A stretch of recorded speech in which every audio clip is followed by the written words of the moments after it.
രാഹുൽ മാങ്കൂട്ടത്തിനെതിരായ കേസിന്റെ എഫ്ഐആർ പകർപ്പ് ന്യൂസ് മലയാളത്തിൽ ലഭിച്ചിരിക്കുകയാണ്. ആദ്യം ഫ്ളാറ്റിൽ പീഡിപ്പിച്ചത് 2025 മാർച്ച് 4-ന്. പുറത്തു പറഞ്ഞാൽ ജീവിതം നശിപ്പിക്കുമെന്ന് ഭീഷണിപ്പെടുത്തിയെന്നും എഫ്ഐആറിൽ വിവരങ്ങളുണ്ട്. VS അനുവാണ് വിശദാംശങ്ങൾ പങ്കുവയ്ക്കുന്നത്. അനു, എഫ്ഐആറിലുള്ളത് ഗുരുതരമായിട്ടുള്ള കുറ്റകൃത്യങ്ങൾ എന്നുള്ളത് നമുക്ക് ആദ്യം തന്നെ ലഭിച്ച വിവരമാണ്. ഇപ്പോൾ അതിന്റെ പകർപ്പ് കൂടി, അതിനെ സാക്ഷ്യപ്പെടുത്തുന്ന പകർപ്പ് കൂടി ലഭിക്കുമ്പോൾ എന്തൊക്കെ കൂട്ടിച്ചേർക്കാനാകും അനു?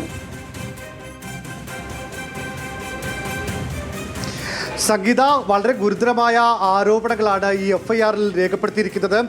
ഇതുപ്രകാരം പാലക്കാട് MLA ആയ ഒന്നാം പ്രതി 2025 മാർച്ച് 4 ആവലാധികാരിയുടെ തൃക്കണ്ണാപുരത്തെ ഫ്ളാറ്റ് നമ്പറൊക്കെ പറയുന്നുണ്ട്. അവിടെ വെച്ച് ദേഹോദ്രവം ഏൽപ്പിച്ച് ലൈംഗിക ബന്ധത്തിൽ ഏർപ്പെട്ടു എന്നുള്ളതാണ് പറയുന്നത്. അതിനുശേഷം 2025 മാർച്ച് 17 അവിടെ വെച്ച് ആ തീയതിയിലും ഫ്ളാറ്റിൽ വെച്ച് ആവലാധികാരിയുടെ സമ്മതം കൂടാതെ ഇയാളെ ഭീഷണിപ്പെടുത്തി നഗ്ന വീഡിയോ ഒന്നാം പ്രതിയുടെ മൊബൈൽ ഫോണിൽ പകർത്തി എന്ന് പറയുന്നു. മാത്രമല്ല, ഈ ഒന്നാം പ്രതിയുമായിട്ടുള്ള ബന്ധം പുറത്തു പറഞ്ഞാൽ ജീവിതം നശിപ്പിക്കുമെന്ന് ഭീഷണിപ്പെടുത്തി കുറ്റകരമായ ഭയപ്പെടുത്തൽ നടത്തിയും എന്ന് പറയുന്നു. മാത്രമല്ല, അതായത് ആവലാധിക്കാരി ഗർഭിണിയാണെന്ന് അറിഞ്ഞുകൊണ്ട് 2025 ഏപ്രിൽ 22 തൃക്കണ്ണാപുരത്തുള്ള ഫ്ളാറ്റിൽ വെച്ചും അതുകൂടാതെ പാലക്കാടുള്ള ഫ്ളാറ്റിൽ വെച്ചും ആവലാധിക്കാരെ വീണ്ടും ബലാത്സംഗം ചെയ്തു എന്ന് പറയുന്നു. ഇതുകൂടാതെ രണ്ടാം പ്രതിയായിട്ടുള്ള ജോബി ജോസഫ്, ഈ ജോബി ജോസഫ് 2025 മെയ് 30 കൈമനത്ത് നിന്നും ആവലാധിക്കാരിയെ ഒരു ചുവന്ന കാറിൽ കയറ്റി ഗർഭചിത്രം നടത്തുന്നതിന് ഗുളികൾ കൊടുത്തും ഒന്നാം പ്രതി ആവലാധിക്കാരിയെ നിർബന്ധിച്ച് ആവലാധിക്കാരിയുടെ സമ്മതം കൂടാതെ ഗുളികൾ കഴിപ്പിച്ചു എന്നടക്കമുള്ള കാര്യങ്ങൾ പറയുന്നു. ഒന്നാം പ്രതി ആവലാധിക്കാരി വീണ്ടും ഭീഷണിപ്പെടുത്തി പ്രതികൾ കുറ്റകൃത്യത്തിന് പരസ്പരം ഉത്സാഹികളായി പ്രവർത്തിച്ചു എന്നടക്കമുള്ള, അതായത് വലിയ ഗുരുതരമായ ആരോപണങ്ങളാണ് രാഹുൽ മാങ്കൂട്ടത്തിലും രണ്ടാം പ്രതി ജോബി ജോസഫിനുമെതിരെ എഫ്ഐആറിൽ ഉള്ളത്.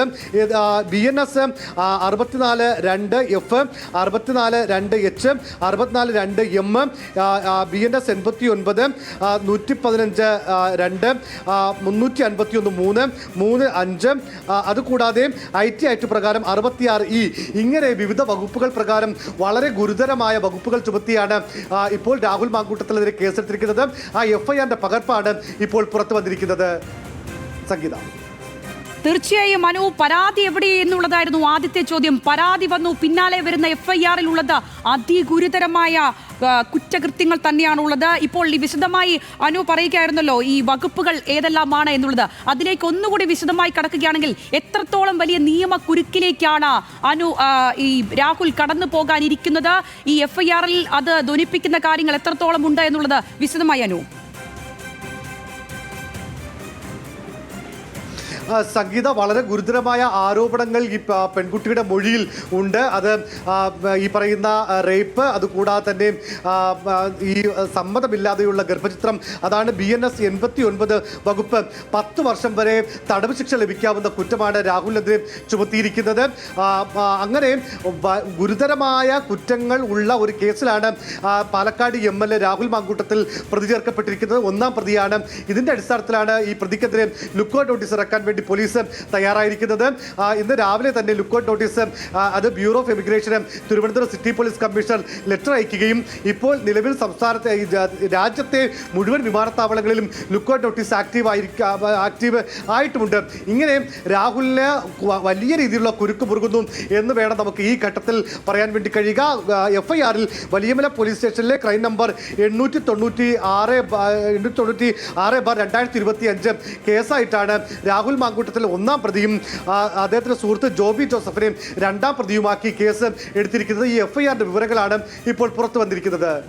തീർച്ചയായും മനു, ഇതിൽ വ്യക്തമായി പറയുന്ന ഒരു കാര്യം, ഒന്നാം പ്രതി ആവലാധിക്കാരി ഗർഭിണിയാണെന്ന് അറിഞ്ഞുകൊണ്ടും 2025 ഏപ്രിൽ 22 വീണ്ടും ഇത്തരമൊരു ശ്രമമുണ്ടായി. അത് ഏറ്റവും ഗൗരവകരമായിട്ടുള്ള ഒരു കുറ്റകൃത്യമായി തന്നെ നിലനിൽക്കുകയാണല്ലോ. ഇതിലെ മറ്റു വിശദാംശങ്ങളിലൂടെ കൂടെ വരുമ്പോൾ ഈ ജോബിയുടെ പങ്ക്, അതിലേക്കൊക്കെ ആഴത്തിൽ ഈ ഘട്ടത്തിൽ തന്നെ അന്വേഷണ സംഘം ഇറങ്ങിയിട്ടുണ്ടോ? ഏത് നിലയ്ക്കാണ് ഇപ്പോൾ അന്വേഷണം പോകുന്നത്?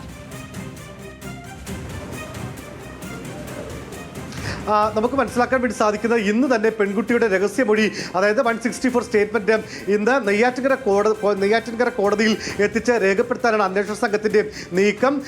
സാധാരണ ഇത്തരം ലൈംഗികാതിക്രമ പരാതികളിൽ ഈ പോലീസിന്റെ രജിസ്റ്റർ ചെയ്ത അല്ലെങ്കിൽ പോലീസ് എടുക്കുന്ന സ്റ്റേറ്റ്മെന്റിന് അപ്പുറത്തേക്ക് മജിസ്ട്രേറ്റിന്റെ മുന്നിൽ കൂടെ കൊണ്ട് മൊഴി രേഖപ്പെടുത്താറുണ്ട്. കാരണം ഈ പെൺകുട്ടിക്ക് എന്തെങ്കിലും മജിസ്ട്രേറ്റിനോട് കോടതിയോട് നേരിട്ട് ബോധ്യപ്പെടുത്തുന്നതിന് വേണ്ടിയിട്ടാണ് ഇത്തരം നടപടികൾ. മാത്രമല്ല ഈ നാളെ മറ്റൊരു ഘട്ടത്തിൽ ഈ പെൺകുട്ടി മൊഴി മാറ്റുകയോ അങ്ങനെ എന്തെങ്കിലും ചെയ്താൽ പോലീസിന് ഈ മജിസ്ട്രേറ്റ് മുന്നിൽ പോലും നൽകിയ മൊഴിയാണ് എന്ന് പറയുന്നതിന് വേണ്ടിയിട്ടാണ് ഇത്തരം ഒരു നടപടിക്രമം. ഇന്ന് നെയ്യാറ്റിൻകര കോടതി നിയമം പോലീസ് സ്റ്റേഷൻ വരുന്നത് നെയ്യാറ്റിൻകര കോടതിയുടെ പരിധിയിലാണ്. അങ്ങനെ നെയ്യാറ്റിൻകര കോടതിയിലെ ഏതെങ്കിലും ഒരു വനിതാ മജിസ്ട്രേറ്റിന്റെ മുമ്പിലേക്ക് ഈ പെൺകുട്ടിയെ എത്തിച്ചുകൊണ്ട് പെൺകുട്ടിയുടെ രഹസ്യമൊഴി എടുക്കാനാണ് ഇപ്പോൾ അന്വേഷണ സംഘത്തിന്റെ നീക്കം നടക്കുന്നത്. ഇപ്പോൾ വലിയമല പോലീസ് രജിസ്റ്റർ ചെയ്ത കേസ് അതിപ്പോൾ നിയമത്തേക്ക് കൈമാറിയിരിക്കുന്നു. നിയമത്തെ അത് രജിസ്റ്റർ ചെയ്യും. രജിസ്റ്റർ ചെയ്യുമ്പോൾ വേണമെങ്കിൽ വീണ്ടും പെൺകുട്ടിയുടെ മൊഴി ഒന്നുകൂടെ നിയമം പോലീസിന് വീണ്ടും രേഖപ്പെടുത്താം. അതിനുശേഷം വേണമെങ്കിൽ 164 എടുത്താൽ മതി. അങ്ങനെ ഇതിന്റെ നടപടിക്രമങ്ങൾ കൃത്യമായി നടക്കുന്നു. അതിനു വേണ്ടിയിട്ടുള്ള കൂടിയാലോചനകൾ പോലീസിന്റെ ഭാഗത്ത് ഉണ്ടാകും. നമുക്കറിയാം രാഷ്ട്രീയമായിട്ട് ഒക്കെ വലിയ പ്രാധാന്യമുള്ളൊരു കേസായതിനാൽ എല്ലാ നടപടിക്രമങ്ങളും കൃത്യമായി പൂർത്തീകരിച്ചുകൊണ്ടാണ് നിയമോപദേശം തേടിക്കൊണ്ടാണ് പോലീസിന്റെ നടപടികൾ ഇപ്പോൾ മുന്നോട്ട് പോകുന്നത്. സംഗീത, തീർച്ചയായും മനു പറഞ്ഞു വെച്ച ആ കാര്യം തന്നെയാണ്. വലിയ രീതിയിലുള്ള നിയമോപദേശം സ്വീകരിച്ചുകൊണ്ട് തന്നെ മുന്നോട്ടേക്ക് ഓരോ പഴുതുകൾ അടച്ചു പോകേണ്ട സാഹചര്യം ഉണ്ട് അവിടെ എന്നുള്ളതാണ്. അപ്പോഴേക്കും അറസ്റ്റ് എന്നുള്ളതാണ് പ്രതീക്ഷിക്കപ്പെടുന്ന കാര്യം. ഇത്തരം ഗൗരവകരമായിട്ടുള്ള കുറ്റകൃത്യങ്ങൾ ഉള്ളതിൽ ഉടൻ ഒരു അറസ്റ്റ് ഉണ്ടാകുമോ? അതിന് നിയമസഭയിൽ നിന്നടക്കം സ്പീക്കറുടെ അടക്കം അനുവാദം ലഭിക്കേണ്ട മറ്റു ചില കാര്യങ്ങൾ കൂടി അതിന് മറ്റു വശങ്ങളായിട്ടുണ്ടല്ലോ. ഏത് ഘട്ടത്തിലേക്കാണ് ഇനി ആ അറസ്റ്റിലേക്ക് നീങ്ങാനുള്ള സാധ്യതകൾ കൂടിയുള്ളതാണോ? സംഗീത, ഈ കോടതിയിലേക്ക് രാഹുൽ മാങ്കൂട്ടത്തിൽ ജാമ്യവുമായി മുൻകൂർ ജാമ്യാപേക്ഷയുമായി പോയാലും അറസ്റ്റ് ചെയ്യാം. ഈ ഉത്തരവ് വരുന്നത് വരെ നിയമപരമായി അറസ്റ്റ് ചെയ്യാം. പക്ഷേ നമ്മൾ അടുത്ത കാലത്ത് അല്ലെങ്കിൽ നമ്മൾ ഈ കേസുകൾ പരിശോധിക്കുമ്പോൾ ഈ കോടതിയുടെ പരിഗണനയിലേക്ക് ഒരു മുൻകൂർ ജാമ്യാപേക്ഷ വന്നാൽ സാധാരണ പോലീസ് ചാടിക്കയറി അറസ്റ്റ് ചെയ്യാറില്ല. അത് കോടതിയുടെ പരിഗണനയിൽ ഇരിക്കുന്ന ഒരു വിഷയത്തിൽ കോടതി തീരുമാനം എടുക്കുന്നതിന് മുമ്പ് അറസ്റ്റ് ചെയ്തോ എന്നുള്ള ഒരു കോടതിയും അത് അന്വേഷണ ഉദ്യോഗസ്ഥരും പ്രോസിക്യൂഷൻ തമ്മിലുള്ള ഒരു ബന്ധമാണ്. അപ്പോൾ അങ്ങനെ ഏതെങ്കിലും തരത്തിൽ രാഹുൽ മാങ്കൂട്ടത്തിൽ മുൻകൂർ ജാമ്യാപേക്ഷയുമായി പോയി കഴിഞ്ഞാൽ കോടതി ഈ അന്വേഷണ സംഘം അറസ്റ്റ് ചെയ്യാനുള്ള സാധ്യത കുറവാണ്. ഏതായിരുന്നാലും ഇവിടെ ഇപ്പോൾ നമുക്ക് മനസ്സിലാക്കാൻ വേണ്ടി സാധിക്കുന്നത് ഈ വകുപ്പുകൾ, അതായത് BNS 89, അതായത് പെൺകുട്ടിയുടെ സമ്മതമില്ലാതെയുള്ള നിർബന്ധിത ഗർഭചിത്രം ഉൾപ്പെടെയുള്ള 10 വർഷം വരെ തടവ് ശിക്ഷ ലഭിക്കാവുന്ന കുറ്റം രാഹുൽ ചുമത്തിയ സാഹചര്യത്തിൽ സാധാരണഗതിയിൽ കോടതി ഇത്തരം കാര്യങ്ങളിൽ ഒരു മുൻകൂർ ജാമ്യാപേക്ഷ കൊടുക്കാറില്ല. പക്ഷേ നമുക്കറിയാം കൊടുക്കണോ വേണ്ടയോ എന്നുള്ള എല്ലാ കാര്യങ്ങളും കോടതിയുടെ വിശേഷാധികാരമാണ്. കോടതിക്ക് വേണമെങ്കിൽ കൊടുക്കാതിരിക്കാം. പക്ഷേ നിലവിലെ സാഹചര്യത്തിൽ നമുക്ക് ഇതുമായി ബന്ധപ്പെട്ട കുറേ കേസുകൾ പഠിക്കുമ്പോൾ മനസ്സിലാകുന്നത് ഇത്രയും പ്രമാദമായ ഒരു കേസിൽ ഇത്രയും കൃത്യമായ മൊഴിയും തെളിവുകളുമുള്ള ഒരു സാഹചര്യത്തിൽ മുൻകൂർ ജാമ്യാപേക്ഷ കൊടുക്കാനുള്ള സാധ്യത കുറവാണ്. പക്ഷേ അവിടെ അപ്പോഴും കോടതിയുടെ വിശേഷാധികാരം എന്നുള്ളത് അവിടെ നിൽക്കുന്നു. ഏതായിരുന്നാലും ഈ മുൻകൂർ ജാമ്യാപേക്ഷയുമായി രാഹുൽ കോടതിയെ സമീപിക്കുമെന്നാണ് തന്നെയാണ് നമുക്ക് അറിയാൻ വേണ്ടി സാധിക്കുന്നത്. അങ്ങനെ കാര്യങ്ങൾ ഇരിക്കുമ്പോൾ തന്നെ അന്വേഷണ സംഘം എന്താണെങ്കിലും പഴുതടയ്ക്കാനുള്ള ഒരു ശ്രമം കൂടി നടക്കുന്നുണ്ടല്ലോ. രാഹുലിനെ വിദേശത്തേക്ക് കടക്കുമെന്നുള്ള ആ ഒരു സൂചനകൾ ലഭിച്ചതോടുകൂടി തന്നെ എയർപോർട്ട് അധികൃതർക്കൊക്കെ അടക്കം ലുക്കൌട്ട് നോട്ടീസ് കൈമാറിയിരിക്കുന്ന ഒരു സാഹചര്യം കൂടി ഉണ്ടല്ലോ. അനു, തീർച്ചയായും അത് നേരത്തെ പറഞ്ഞതുപോലെ രാഹുൽ നിലവിൽ ഇപ്പോഴും MLA ആയിട്ടുള്ള ആളാണ്. വലിയ സ്വാധീനമുള്ള ആളാണ്. വിദേശത്തടക്കം സൗഹൃദ വലയമുള്ള ആളാണ്. അപ്പോൾ അങ്ങനെയുള്ള ഒരാൾ സ്വാഭാവികമായും കേസിൻ്റെ ആ പ്രാരംഭ നടപടികളിൽ നിന്ന് രക്ഷപ്പെടുന്നതിന് വേണ്ടിയിട്ട് വിദേശത്തേക്ക് കടക്കാനുള്ള എല്ലാ സാധ്യതയുമുണ്ട്. മാത്രമല്ല അങ്ങനെ കടന്നാൽ ഒരുപക്ഷേ ഈ പരാതിക്കാരിയെ സ്വാധീനിക്കാം, സാക്ഷിയെ സ്വാധീനിക്കാം, തെളിവുകൾ നശിപ്പിക്കാം. ഈ ഉള്ള കാര്യങ്ങളെല്ലാം ചൂണ്ടിക്കാണിച്ചുകൊണ്ടാണ് അങ്ങനെ ഒരു സാധ്യത അടയ്ക്കുന്നതിന് വേണ്ടിയിട്ടാണ് പോലീസ് ഈ ലുക്കൌട്ട് നോട്ടീസ് പുറപ്പെടുവിച്ചിരിക്കുന്നത്. തിരുവനന്തപുരം വിമാനത്താവളത്തിലടക്കം ലുക്കൌട്ട് നോട്ടീസ് ഇപ്പോൾ ആക്റ്റീവ് ആയിട്ടുണ്ട്. രാവിലെ Thiruvananthapuram city police commissioner Thomas Jose bureau of എമിഗ്രേഷന് കത്തയക്കുകയും ആ കത്തിൻ്റെ അടിസ്ഥാനത്തിൽ ലുക്കൌട്ട് നോട്ടീസ് ആക്റ്റീവ് ആയിട്ടുമുണ്ട്. ഏതായിരുന്നാലും രാഹുലിനെ സംബന്ധിച്ച് വളരെ നിർണായകമാണ് ഈ മണിക്കൂറുകൾ.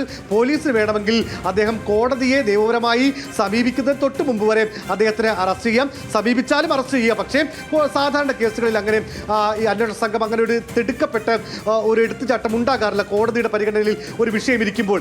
അങ്ങനെ ആ ഒരു സാഹചര്യത്തിൽ അതിനു മുമ്പ് വേണമെങ്കിൽ രാഹുലിനെ അറസ്റ്റ് നമ്മൾ പോലീസുമായി ബന്ധപ്പെടുമ്പോൾ ഷാഡോ സംഘങ്ങളടക്കം രാഹുലിനെ ട്രേസ് ചെയ്യാൻ വേണ്ടി ശ്രമിക്കുന്നുണ്ട്. പക്ഷേ അവർക്ക് ഒഫീഷ്യലി അങ്ങനെ ഒരു നിർദ്ദേശം ലഭിച്ചിട്ടില്ല എങ്കിൽ കൂടി രാഹുൽ എവിടെയാണെന്ന് അടക്കമുള്ള കാര്യങ്ങൾ പോലീസ് കൃത്യമായി രാഹുൽ പോലീസിന്റെ റഡാറിൽ തന്നെ ഉണ്ട് എന്നുള്ള വിവരം തന്നെയാണ് നമുക്ക് ലഭിക്കുന്നത്.